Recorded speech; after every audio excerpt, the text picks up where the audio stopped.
बांग्लादेश के एक नेता और रिटायर्ड कर्नल ने दी है, जिन्होंने कहा है कि बांग्लादेश के दोस्तों के पास न्यूक्लियर बम है। अगर भारत ने परमाणु बम का इस्तेमाल किया तो बांग्लादेश की तरफ से भी परमाणु बम छोड़ा जाएगा। यानी सीधे तौर पर पाकिस्तान की तरफ ये इशारा है। साथ ही धमकी देते हुए उन्होंने इस अंदाज में कहा कि दुश्मनी चाहते हैं तो दुश्मनी मिलेगी। इसके अलावा एक कट्टरपंथी ने ये तक कह दिया कि अगर भारत में मुसलमानों पर जुल्म हुआ तो बांग्लादेश के हिंदुओं को वो खत्म कर देंगे। और अब कर्नल ओली का ये बयान साफ तौर पर दर्शा रहा है कि कुछ तो पक रहा है, जो अब खुलकर सामने आ भी रहा है। यूनुस सरकार एक तरह से पाकिस्तान की कठपुतली बनी है। पीएम मोदी का नाम लेकर धमकी दे रहा है, न्यूक्लियर बम वाले दोस्त होने की बातें कर रहा है और तो और हिंदुओं को खत्म करने की भी धमकी दे रहा है। ओली अहमद है जो इस तरह की बातें कर रहे हैं, वो कह रहे हैं कि यहाँ से भी परमाणु बम दागे जा सकते हैं। कर्नल ओली ने बड़ा बयान दे दिया है। बांग्लादेश जिन दोस्तों की बात कर रहा है उनमें पाकिस्तान भी शामिल है, क्योंकि उसी के इशारे पर हिंदुओं पर अत्याचार हो रहे हैं। पाकिस्तान के जो भी हथियार हैं उसे हम अपना समझते हैं और उनके एटमी हथियार भी हम वक्त आने पर यूज कर सकते हैं।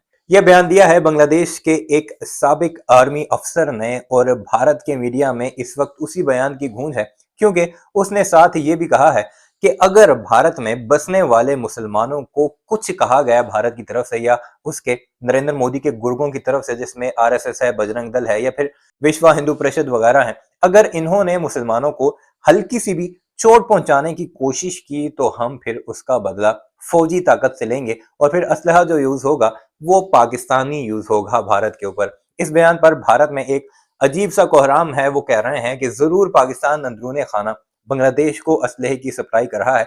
वो जो असलहा पाकिस्तान से ऑर्डर पर मंगवाया जा रहा है बांग्लादेश से, वो तो अलग बात है। जो खुफिया तौर पर जो ट्रेनिंग्स दी जा रही हैं या फिर असलहा पहुंचाया जा रहा है, इसके बारे में अभी दुनिया को कुछ पता नहीं है कि वो कितनी मिकदार में है। और जो बांग्लादेशी इतने बढ़ चढ़कर भारत को धमकियां लगा रहे हैं, इसके पीछे भी जरूर कोई बड़ी बात है। और दूसरा, जो भारत ने अराकान आर्मी जो कि म्यांमार की एक बागी ग्रुप है, उसके थ्रू बांग्लादेश पर हमला करवाने की कोशिश की, बांग्लादेश के एरियाज को कैप्चर करने की कोशिश की, उस पर भी बांग्लादेशी काफी भड़के हुए हैं और इस पर भारत को मुंह तोड़ जवाब देते दिखाई दे रहे हैं कि तुम जो कुछ मर्जी है कर लो, लेकिन तुम्हें इसका खुमियाजा जरूर भुगतना पड़ेगा। क्या कुछ रहा है बांग्लादेश और इंडिया के दरमियान, नई डेवलपमेंट क्या है और पाकिस्तान का इसमें क्या रोल है, आज की इस वीडियो में आपको भारतीय मीडिया की जुबानी बताएंगे कि भारतीय इस पर कैसे चीखते चलाते दिखाई दे रहे हैं। लेकिन आगे बढ़ने से पहले गुजारिश है, चैनल को सब्सक्राइब जरूर कीजिएगा और कमेंट सेक्शन में इस बारे में अपनी राय का इजहार भी जरूर कीजिएगा।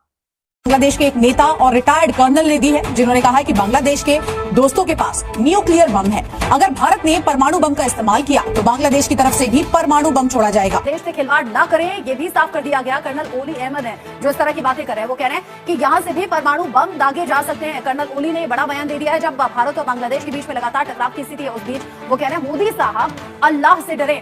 साथ ही धमकी देते हुए उन्होंने इस अंदाज में कहा कि दुश्मनी चाहते हैं तो दुश्मनी मिलेगी। इसके अलावा एक कट्टरपंथी ने ये तक कह दिया कि अगर भारत में मुसलमानों पर जुल्म हुआ तो बांग्लादेश के हिंदुओं को वो खत्म कर देंगे।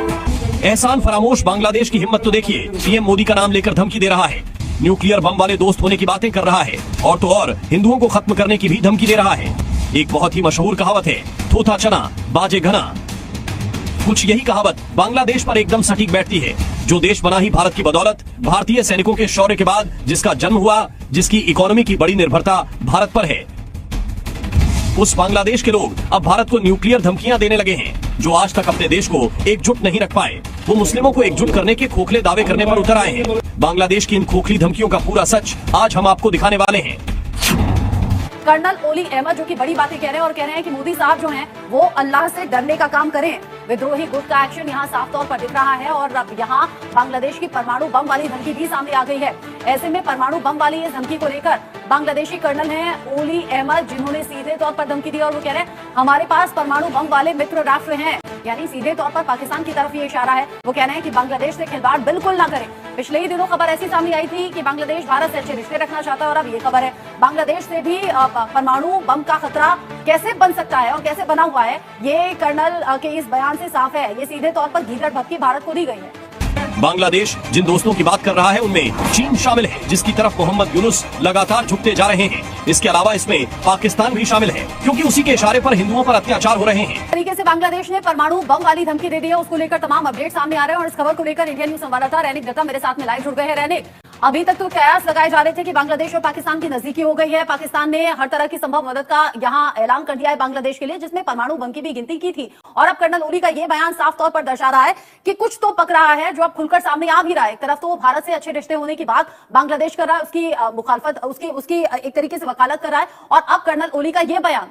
यूनुस सरकार एक तरह से पाकिस्तान की कठपुतली बनी है। वो पाकिस्तान जहां के लोग खुद मानते हैं कि भारत से पंगा लेकर बांग्लादेश ने कितनी बड़ी गलती कर दी है। शेख हसीना के जाते और मोहम्मद यूनुस के आते ही बांग्लादेश ने पाकिस्तान के कैसे तलवे चाटने शुरू कर दिए। उसका अंदाजा इसी बात से लग सकता है कि बांग्लादेश ने पाकिस्तान के नागरिकों को वीजा देने के लिए जरूरी सुरक्षा जांच के नियम को भी हटा दिया है। समुद्री रास्ते खोल दिए हैं। पाकिस्तान के साथ गोला बारूद की खरीद के लिए रक्षा सौदे भी किए हैं। और बांग्लादेश और पाकिस्तान के बीच 5 दशक बाद समुद्री रास्ते से कारोबार भी शुरू हुआ है। पहली बार पाकिस्तान का मालवाहक जहाज हाल ही में बांग्लादेश के चिट्टागांव बंदरगाह पहुंचा है। यही नहीं, बांग्लादेश ने पाकिस्तान से 25,000 टन चीनी खरीदने के लिए भी सौदा किया है। बांग्लादेश अब तक भारत से चीनी आयात करता रहा था। बांग्लादेश का ये धमकी वाला गेम सिर्फ पाकिस्तान तक ही सीमित नहीं है, बल्कि अब वहाँ के कट्टरपंथी मौलाना हिंदुओं को सबक सिखाने की खुलेआम धमकी दे रहे हैं। हाँ, एकदम ही देखिए, कर्नल ओली का इस जो बयान है, इस बयान को देखते हुए एक चीज तो मालूम पड़ रहा है कि इंटरिम गवर्नमेंट की तरफ से जो बात सामने रखा गया था कि भारत के साथ बांग्लादेश का जो रिश्ता, वो रिश्ता को मजबूत किया जाएगा, वो रिश्ता को डेवलप किया जाएगा, इस तरीके का जो बात रखा गया था, वो बात एक सिर्फ दिखावा था। क्योंकि लगातार सिर्फ कर्नल ओली नहीं, इसके अलावा भी लगातार जिस तरीके से बांग्लादेश का जो कट्टरपंथी संगठन का लीडर से जो छात्र नेता है, उनके तरफ से जिस तरीके से भारत के खिलाफ में भड़काऊ बयान दिया जा रहा है, जिस तरीके से भारत के खिलाफ में प्रोपागंडा तैयार किया जा रहा है, उसमें से साफ है कि बांग्लादेश का नियत साफ नहीं लग रहा है। क्योंकि इसके पहले भी दिखा गया था बांग्लादेश के साथ पाकिस्तान का रिलेशन जो है वो एक ट्रेड डील के तरफ हो रहा था कि बांग्लादेश की तरफ से पाकिस्तान से गोला बारूद खरीदा जाएगा। और इसके अलावा भी चीन के साथ भी बांग्लादेश का जो रिलेशन, उसमें भी देखा गया था कि चीन के तरफ से बांग्लादेश को फाइटर जेट और उसके साथ साथ अटैक हेलीकॉप्टर देने का बात भी किया गया था। इस तरीके का जब बयान आ रहा था, अभी परमाणु जो वो उसको सप्लाई करने का बात और उसको किस तरीके से बांग्लादेश को परमाणु देश में कन्वर्ट किया जाए, इस तरीके का जो बयान, ये बयान से साफ होता है कि बांग्लादेश के इंटरिम गवर्नमेंट के मन में दूसरा कुछ है, और जो है वो भारत के खिलाफ ही कोई साजिश हो सकता है। क्योंकि बांग्लादेश की तरफ से जिस तरीके से भारत के खिलाफ नाराबाजी चल रहा है, भारत के खिलाफ एक एंटी इंडिया मूवमेंट बांग्लादेश में जो दिखने को मिल रहा है, उसमें से साफ है इंटरिम गवर्नमेंट की तरफ से जिस तरीके से बांग्लादेश के साथ भारत का रिलेशन बिल्डअप का बात किया गया था, वो एक तो दिखावा था, मगर मन में तो इंटरिम गवर्नमेंट का कुछ और ही है। और इसी का नतीजा पर इस तरीके का बयान सामने आ रहा है, और ये बयान के